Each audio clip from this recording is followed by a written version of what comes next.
Welcome to the Digital Clinic, the podcast that goes deep on digital marketing trends, strategies, and tactics for the healthcare and medical device industries.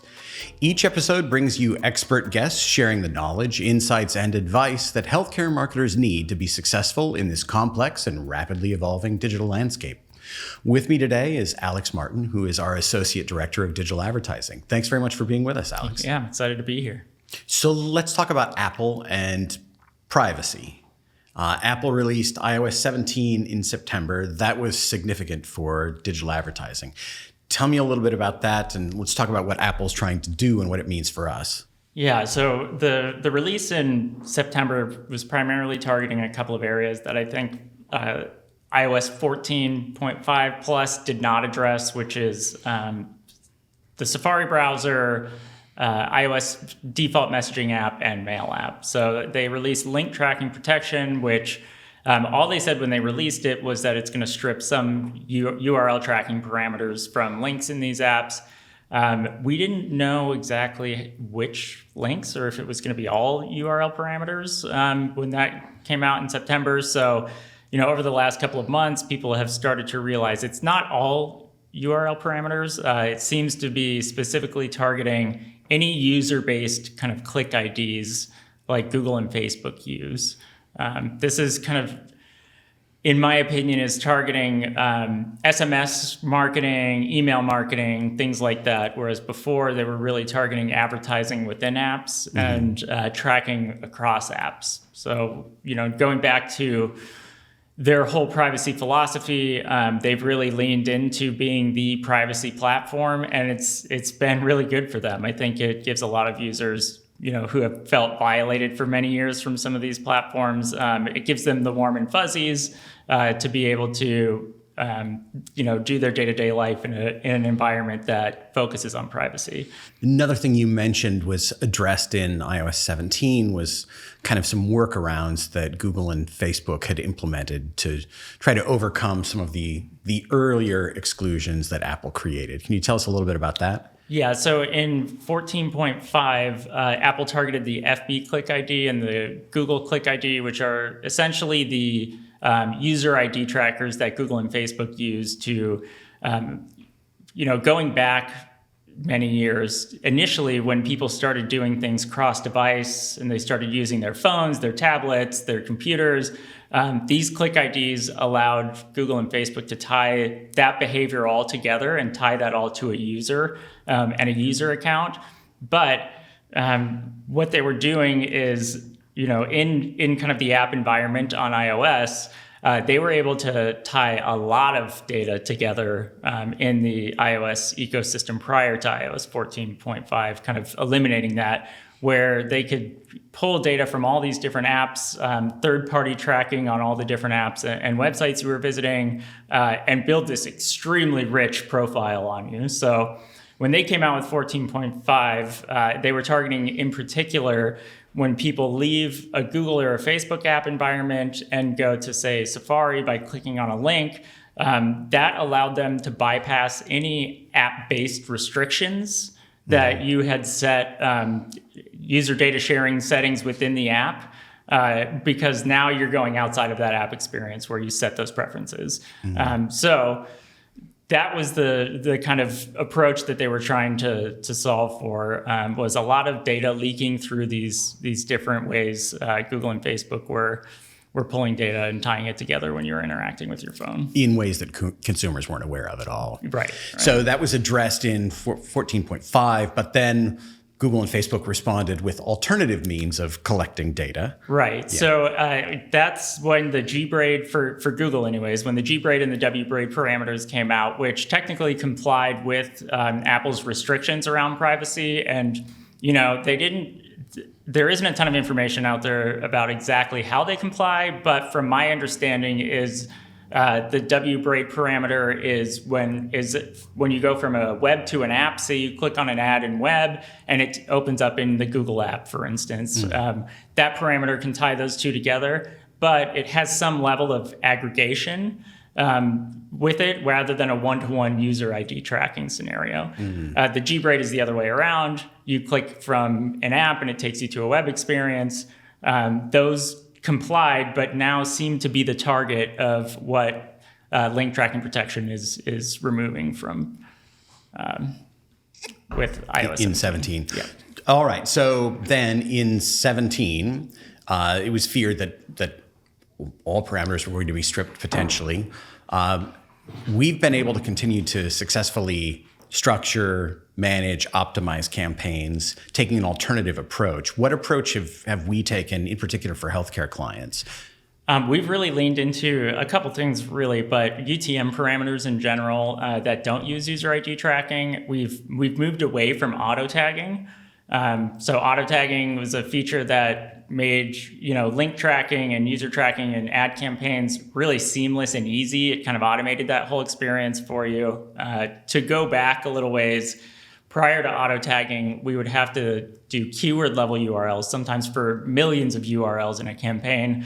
That is super complex. It's very inaccurate. There's a lot of user errors. So auto tagging was a really seamless, cool feature where Google Analytics just automatically knew all of that information. They pulled that all into the reports for you. We've now, due to privacy restrictions and requests from our clients and things like that, and working in the healthcare field, we've walled those systems off from each other, and we've had to kind of rebuild the old school manual URL parameter tracking that we had in the past. So what we do is we use very structured, strategic approaches to our campaign naming conventions, to what information we enrich our URLs with, and we pass that data directly into our CRM systems, bypassing any kind of automated links, and then we ingest all of that data into our first-party data warehouses, and we rebuild those reporting features on the back end.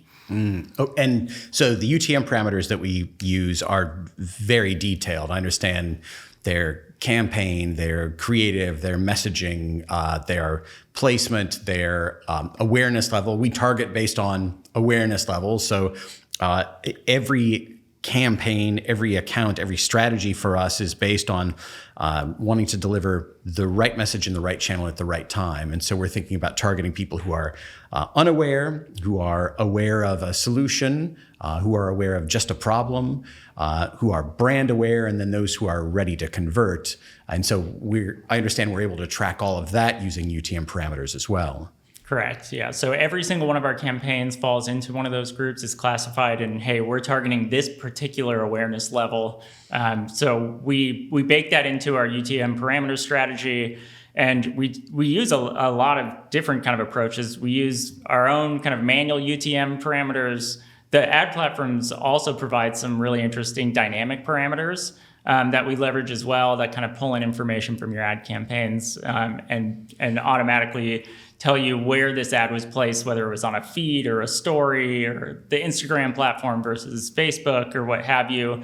But yeah, we use all of that information. What type of ad? What's the subject of the ad? What is the text that accompanies that ad on a Facebook ad, for instance? All of that information goes into our URLs, and then the key is actually leveraging that on the back end, which is where our Compass, data warehouse and visualization platform comes into play. Is we can look at all of that data on the back end across channels and slice and dice it any way that we want. So if we want to see, what video creative and messaging resonated the most with our brand unaware audiences, or specifically our problem aware audiences, we can see that in aggregate across all of our campaigns, search, social, any platforms. We can build all of that into the URL parameters strategy.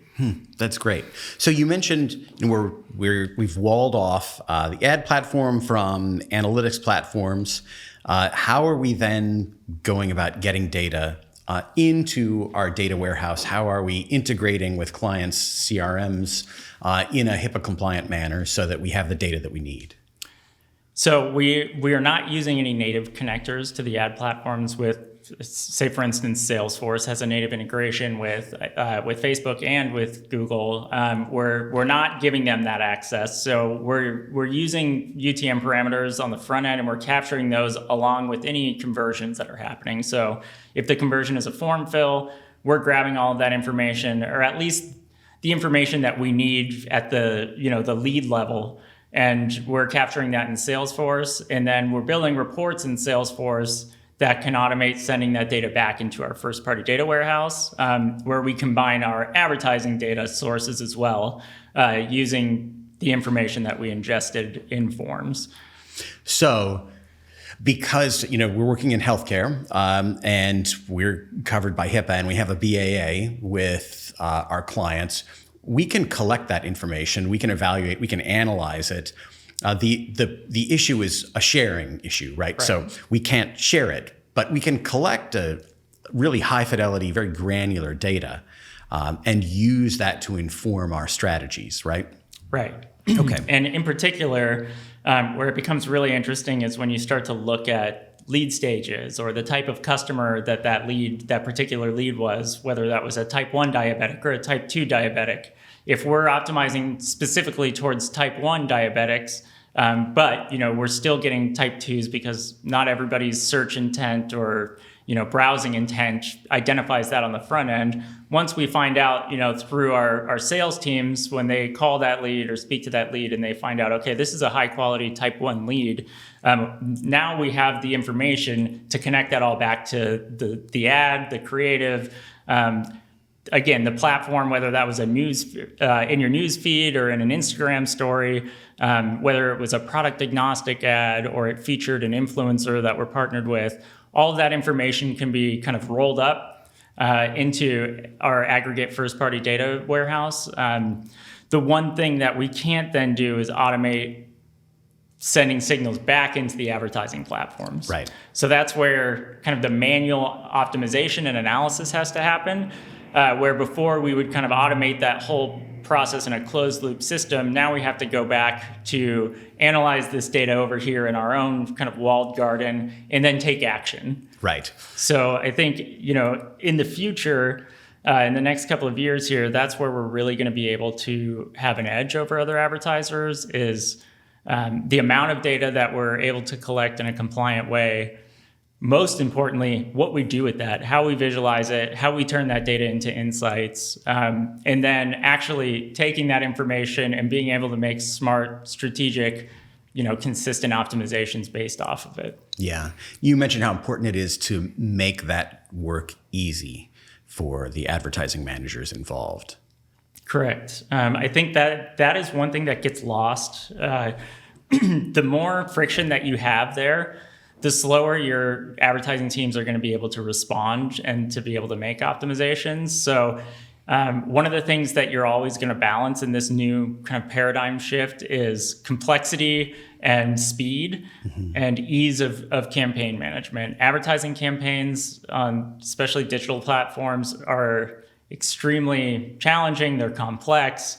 And adding any friction to that just slows down how quickly you can optimize, how quickly you can make decisions. So it speaks to the importance of having a fully thought out, a fully resourced kind of data strategy, first party data strategy, and how much more important that's going to be in the future. Yeah, I think that's a great point. And in this instance, it's a first party data strategy, but then implicit in that is data infrastructure that can support that first party data strategy and the operational processes and probably business intelligence. That's the way we've approached it. We've created a BI practice that's focused on this so that they can turn that data that is aggregated in a HIPAA compliant manner into insights that can be actioned without sharing data out to third party platforms. Yeah, absolutely. And I think a key point in there, the recommendation I would make is, in my career, I've seen people use just crazy long URLs with tons of UTM parameters. They're attaching all of this additional data, but the real value in that is what you do with the data. I see a lot of people fall short of rolling that data up into an environment that makes analysis and finding insights easy. And that's where we've really been able to succeed, is building visualizations and platforms where our advertising teams, who are not, they're generally non-technical people, they can go in, they can slice and dice, they can see everything at every level in an easy way. And we've kind of rebuilt all the automated functionality that the Googles of the world were building into Google Analytics and things like that. And we've even taken that to the next level. So being able to invest in the data infrastructure and people needed to actually leverage that information is going to be a huge focus, I think, for advertisers. Yeah, I think you're absolutely right. So jumping back to Apple and what they're doing with their operating system releases, what do you think is their ultimate strategy? I mean, they're creating a pretty powerful walled garden in which they have high fidelity data in a way that other platform providers don't. They have permission to use that data. It's first-party data. Do you think they're going to become an advertising ecosystem? I think they will. I mean, we've been hearing murmurs for years. It hasn't come to fruition yet. We know that Apple is historically, they put up a very strong wall of secrecy. But I think they have a couple of motivations here. I mean, Google and Facebook are clearly their competitors. Meta are clearly their competitors. And they have such huge market share in the US in particular that they would be out of their minds not to leverage that first-party data environment that they have. But I also think that in general, consumers are just tired of feeling taken advantage of and feeling like their privacy is being completely invaded. And we've seen Apple strategically, outwardly kind of structuring themselves and marketing themselves as the privacy platform of the big technology providers. So I think there's a bit of marketing involved as well. But absolutely, they have positioned themselves while kind of pushing out the Googles and Metas of the world and blocking them from kind of sucking up all this data and keeping it for themselves, essentially. So I'd imagine in the next couple of years, we're going to see Apple move beyond Apple search ads and start offering advertising services in some form, whether that's through a DSP or something that we haven't seen yet. I imagine there's a lot of conversations going on internally with them on how to best kind of approach their advertising ecosystem. Yeah, I think you're right. If I were to prognosticate, I would think an ideal time for them to come out with a great ad offering would be after Google has deprecated third-party cookies and advertisers have realized what they've lost. And particularly those, it's my sense that outside of healthcare, folks in healthcare, our clients have needed to pay close attention to all of this for a long time because they're covered entities, they're governed by more restrictive privacy regulations. They've needed to be more careful. Folks who are not in highly regulated industries, though, just general advertisers, I get the sense they're not paying super close attention to what's happening right now and what will happen with deprecation of third-party cookies and the introduction of Google's privacy sandbox. And I think that when that happens, there will be a sizable part of the industry that freaks out. Because they won't be able to do all the things that they assume they would still be able to do. I know in looking at Google's privacy sandbox, there are fundamental things. In fact, most of the fundamental things that you can do with digital advertising today, you cannot do in the privacy sandbox.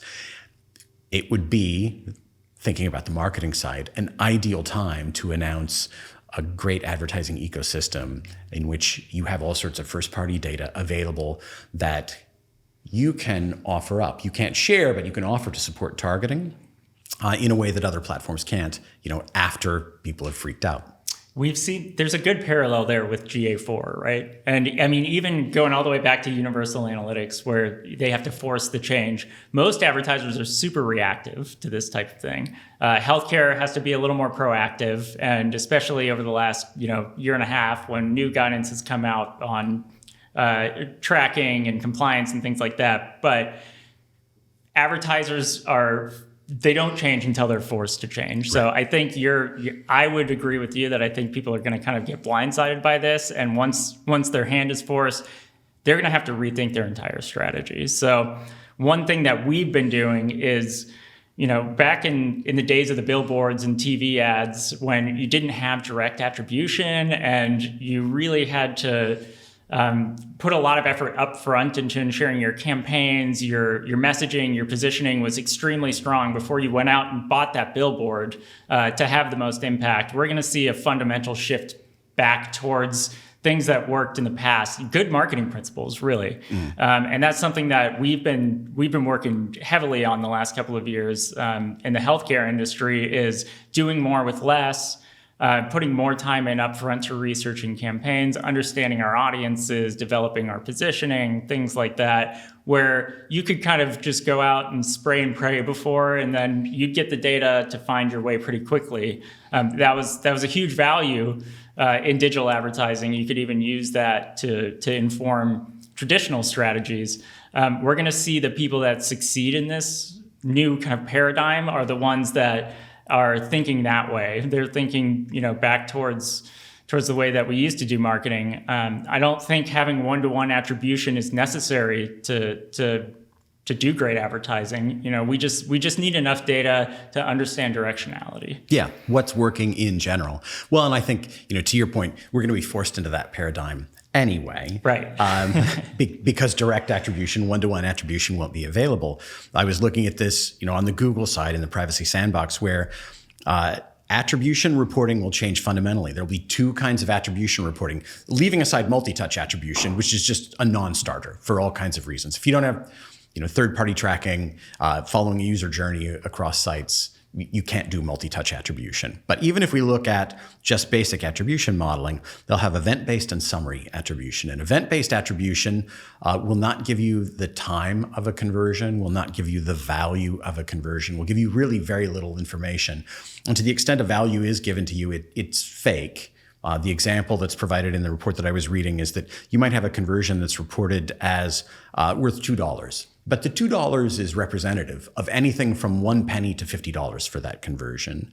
And so not very useful. Add to that in any of these reports, Google has said explicitly they're going to introduce fake data, what they call noise, again, to obfuscate the data so that there can be no one-to-one identification. Summary attribution reporting is worse depending upon your perspective. I think from the perspective of an advertising agency, it's worse in that it doesn't provide us with much in the way of value.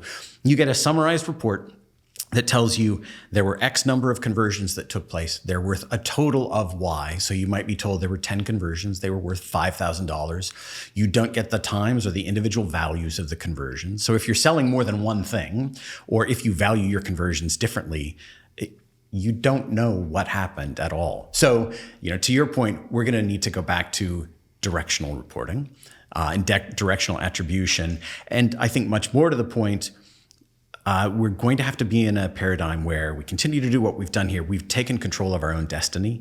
We've created instrumentation that gives us the information that we need to understand the efficacy of our advertising campaigns and our creative and our messaging without having to rely on any third party.